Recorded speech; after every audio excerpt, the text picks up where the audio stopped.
The reign of Elizabeth I is remembered as England's golden age, an era of brilliant culture, naval triumphs, and a queen who seemed almost untouchable.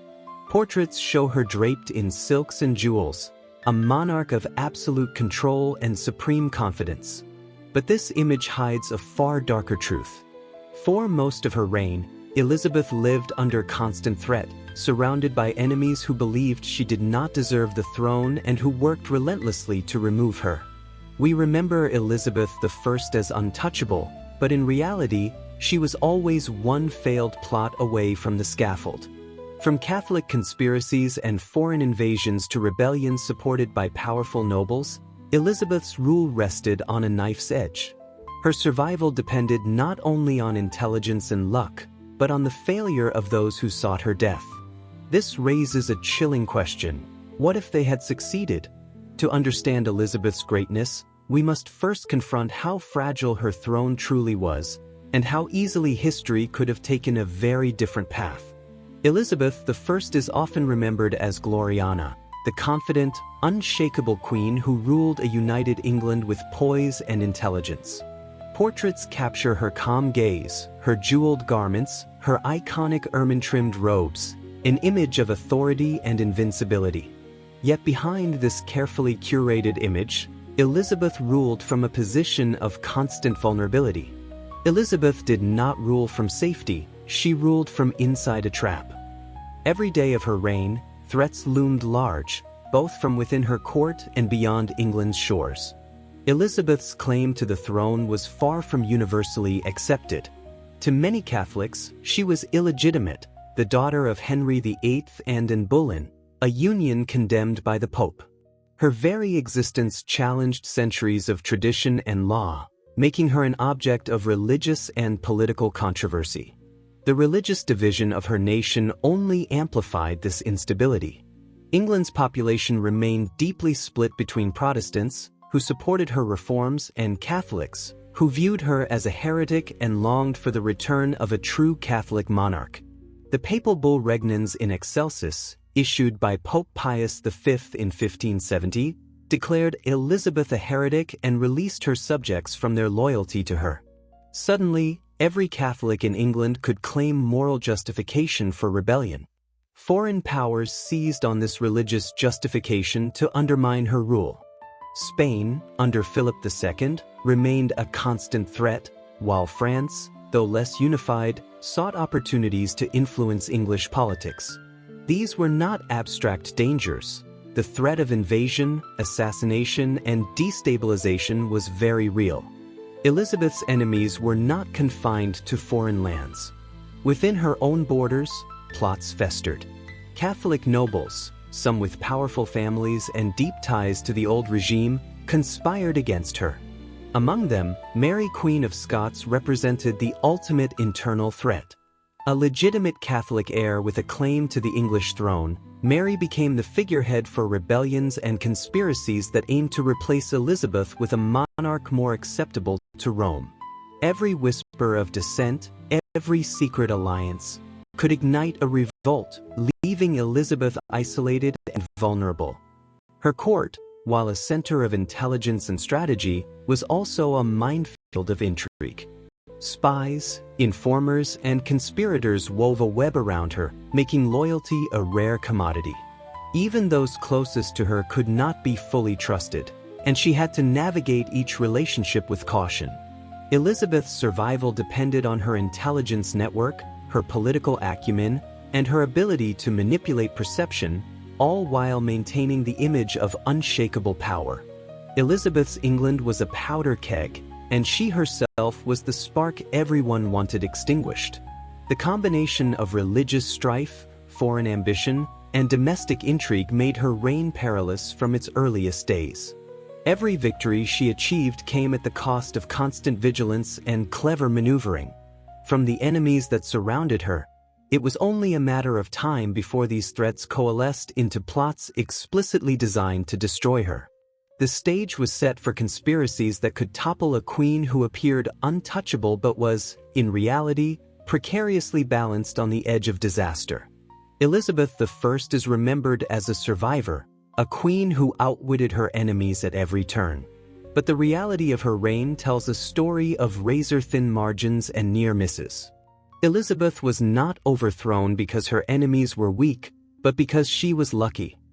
Time and again, conspiracies emerged that could have ended her life and her reign, yet she persisted.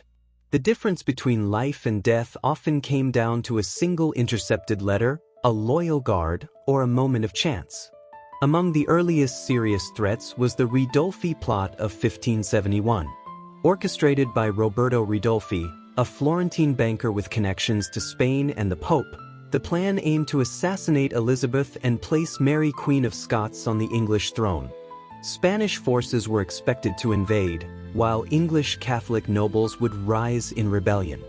The plot was sophisticated, involving multiple actors across Europe, yet it unraveled when intelligence networks intercepted key correspondence.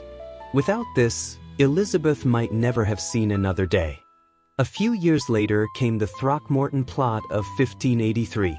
Francis Throckmorton, acting on behalf of French and Spanish interests, sought to coordinate a Spanish invasion and a domestic uprising led by Catholic sympathizers.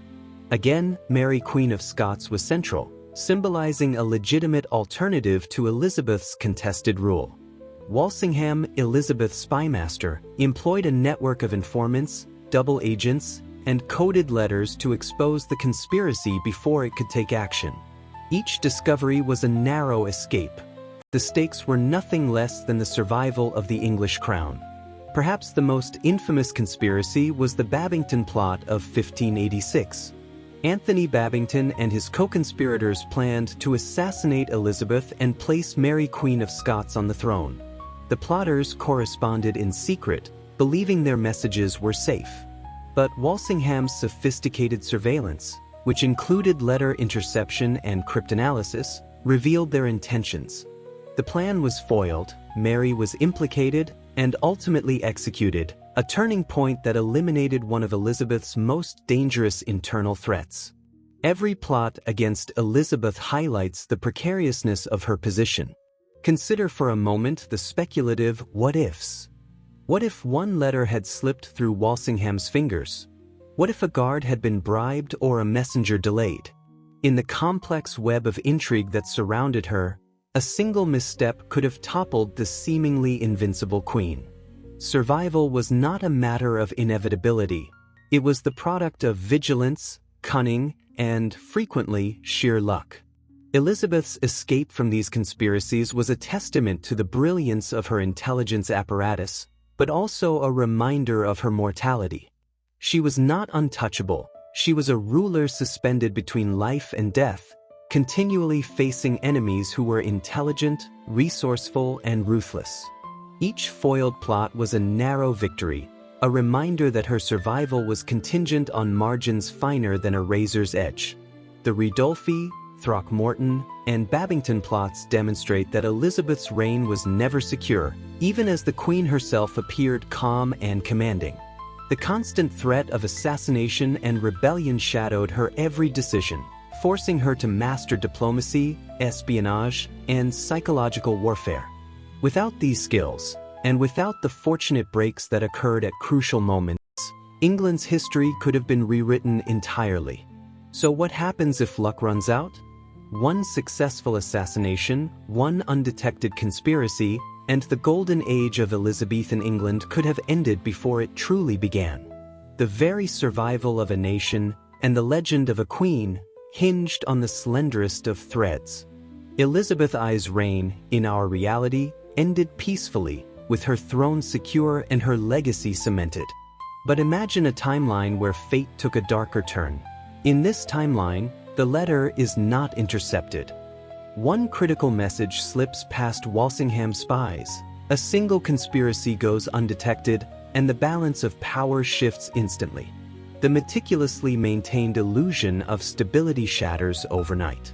The consequences begin with a coordinated Catholic uprising, supported by foreign powers eager to capitalize on England's vulnerability. Spanish troops, landing under the banner of defending the true faith, joined forces with English rebels loyal to Mary Queen of Scots. Within weeks, Key cities fall into the hands of insurgents. Elizabeth, once untouchable, is cornered. She is arrested, stripped of her crown, and forced either to abdicate or face execution. The streets of London, once a symbol of orderly governance, erupt into panic. Loyalists flee or hide. Chaos replaces order. The first wave of immediate consequences is brutal. Protestant leadership is purged systematically. Bishops, nobles, and officials who had upheld Elizabeth's reforms are imprisoned, executed, or exiled. The Church of England, which Elizabeth had nurtured to stability, faces near annihilation. Communities that had grown accustomed to Protestant worship are coerced into conformity, while dissenters face severe reprisals. The nation reels from the speed and ferocity of the crackdown. Royal authority, once considered absolute, collapses almost entirely. Nobles, emboldened by the success of the uprising, assert their power in the absence of a strong monarch. Regional lords carve out influence over local populations, and England's political unity fractures.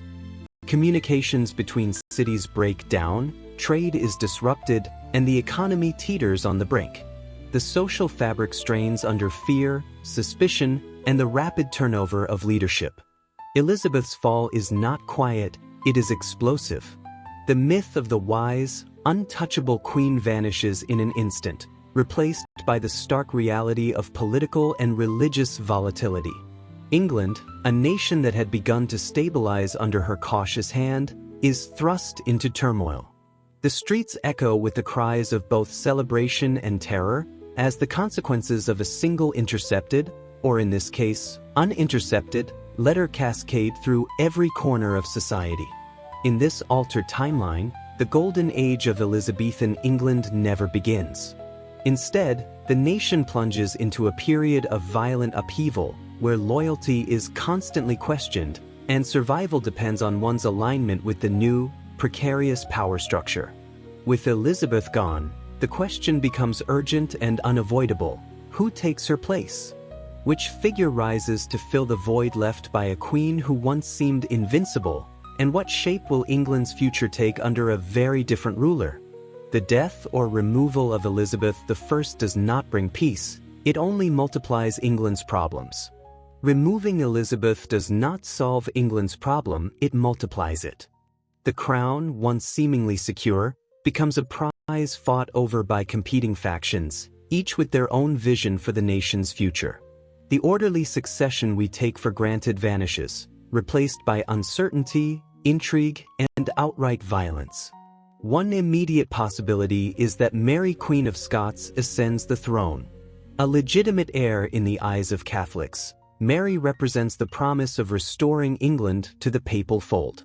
Her coronation, however, is far from smooth. Protestant factions resist, nobles question her authority, and the nation faces the real danger of rebellion from those unwilling to abandon Elizabeth's reforms. Mary's supporters may insist on harsh reprisals against Protestants, sparking fear and resentment that fracture the kingdom further. Alternatively, Spain or other foreign powers might attempt to install a Catholic monarch loyal to Rome. Philip II of Spain, for example, could leverage England's vulnerability to place a puppet ruler on the throne, effectively reducing England to a satellite state. Foreign armies on English soil would ignite local resistance and draw the nation into continental conflicts. England's sovereignty would be compromised, and the fragile unity Elizabeth had maintained would collapse entirely. Even if a single ruler emerges, the country is unlikely to remain unified. Civil war between Protestant and Catholic factions becomes almost inevitable. Nobles and regional leaders align themselves according to faith, ambition, or both, creating a fractured political landscape.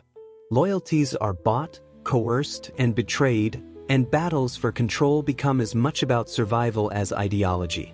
England is transformed from a stable monarchy into a battleground of competing interests, where every decision is life or death. Foreign powers quickly seize the opportunity to intervene. France, Spain, and the papacy manipulate the succession, supply armies, and fund rebellions, ensuring that the internal chaos extends beyond England's borders.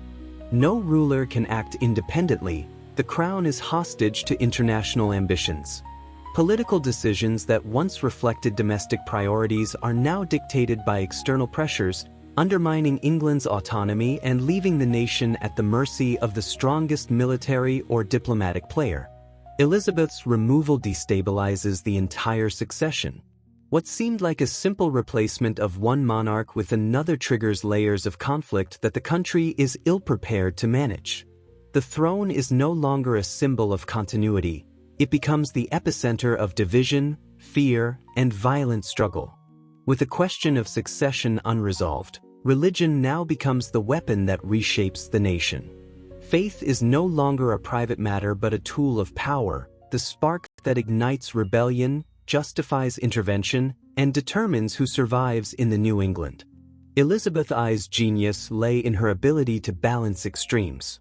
Through cautious compromise, she maintained a Protestant England while avoiding outright war with Catholics, creating a fragile but functional religious settlement. Elizabeth kept England Protestant by being cautious. Her enemies would not. Without her steady hand, the nation would have been plunged into a period of uncompromising religious absolutism, driven by vengeance and ideology rather than prudence. With Elizabeth removed, Catholic forces would move quickly to restore their faith as the foundation of England's governance. Churches would be purged of Protestant clergy, and those who resisted could face imprisonment, torture, or execution. Protestant nobles and commoners alike would live in fear, as the social and political order realigns around a single, dominant religious authority. Mary, Queen of Scots, or a Spanish-backed monarch loyal to Rome, would ensure that Protestant reforms were reversed, and the compromise Elizabeth had painstakingly maintained would vanish overnight. England's alignment with Spain and the papacy would reshape foreign and domestic policy. Decisions would no longer be made for England's independent interests but in service of continental Catholic powers. Trade, diplomacy, and even education could be dictated by foreign influence, weakening England's autonomy and stunting its emergence as a global power. Protestant communities, once a backbone of English identity, would be suppressed, and any cultural innovations tied to the Reformation, from literature to political thought, would face censorship or eradication. The long-term effects would be profound. Elizabeth's vision of a moderate, relatively tolerant England allowed for intellectual and cultural flourishing. Her absence opens the door to repression and stagnation.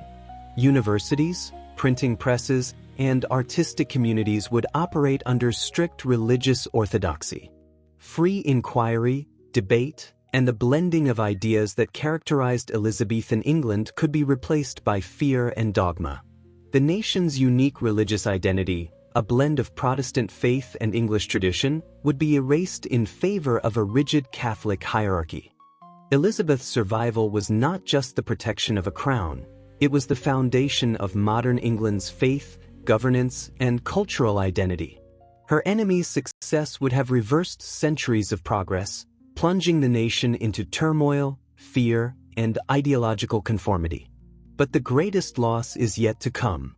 Beyond religion, beyond politics, England would face the destruction of its very spirit, the fragile confidence, resilience, and innovation that allowed it to rise as a global power. The question is no longer just who rules, or which faith dominates. It is how different the world might look if Elizabeth I had fallen. Elizabeth I's reign is celebrated as England's Golden Age, a period of literary brilliance, naval triumph, and national confidence. Without Elizabeth, there is no Golden Age, only a footnote.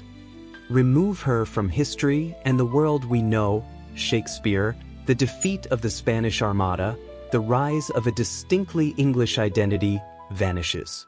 Instead, England becomes a nation silenced by fear, repression, and foreign influence.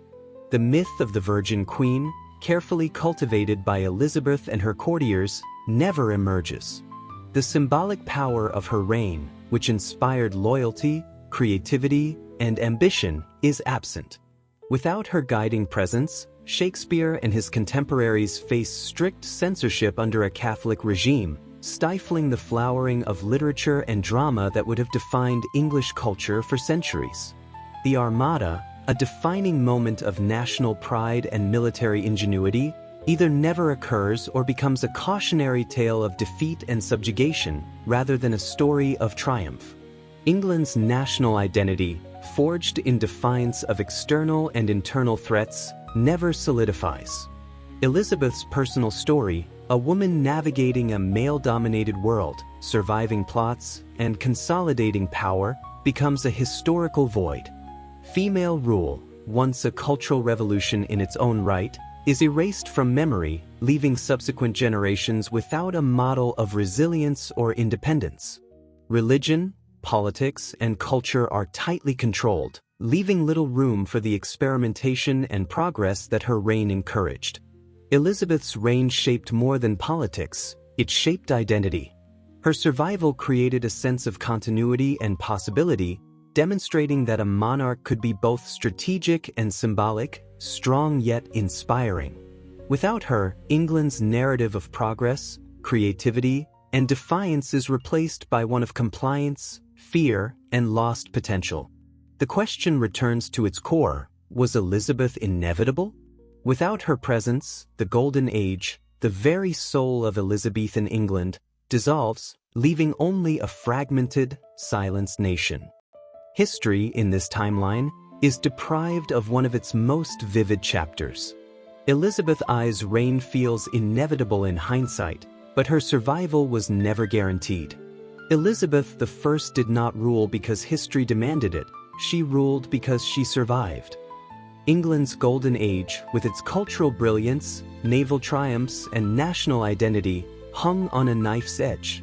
One intercepted letter, one loyal guard, one failed conspiracy, any of these fragile moments could have erased her reign and rewritten history entirely.